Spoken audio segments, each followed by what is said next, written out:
we were here talking and, gelling with each other here in the studio, and you were saying that you have quite a colorful past. I do indeed have quite a colorful past, and I need to stay focused in this industry because those colors will come out. Right. But my mom died when I was 6 years old. Okay.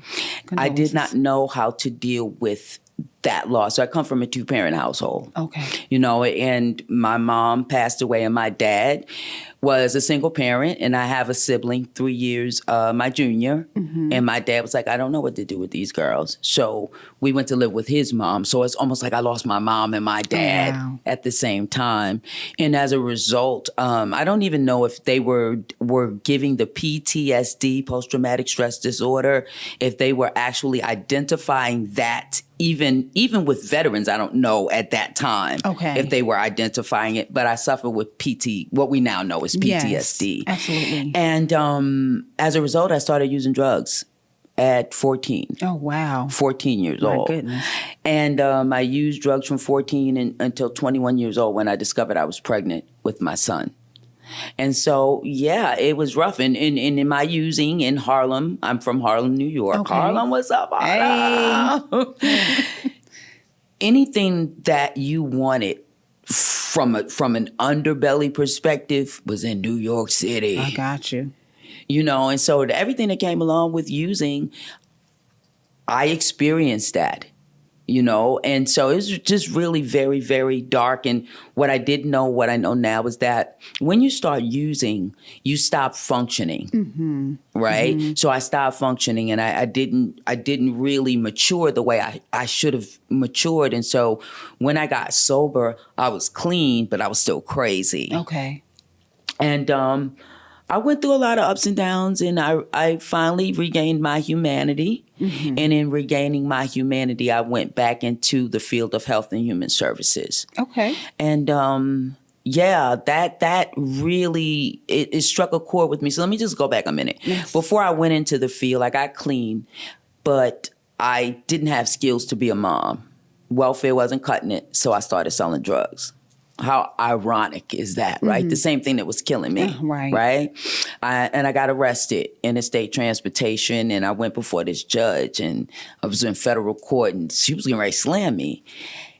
And I don't know. I tell people all the time, I feel like she might have been an angel because she gave me the opportunity to really get it together. Okay. So I did do what I had to do in terms of my time.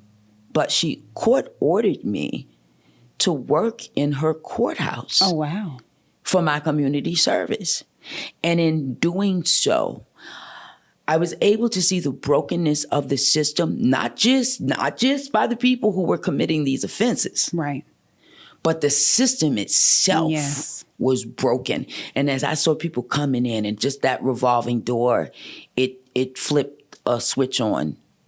I regained my humanity, and I went back into health and human services. And for 23 years, I worked in health and human services. Wow. Okay. Yeah. So what transitioned you from New York down here to Georgia? Oh, Lord Jesus. So I had always wanted to do this. Mm-hmm. This was a childhood aspiration, but I thought that time had passed. I made a very good living for myself doing what I was doing. I was helping people. I was satisfied. I was fulfilled. Mm-hmm. And then in 2008, with the economic crash, the bottom fell out for me. Wow. I lost everything. And I had a lot to lose. I had a very, very comfortable life. And drugs were no longer an option. Mm-hmm. I had endured pain before and struggle. This was very different, LaShon. This is really different. Mm-hmm. Because now I'm talking to God and I'm like, got it together. I'm out here helping people. I'm getting people out of jail. I'm getting people their kid. Dude.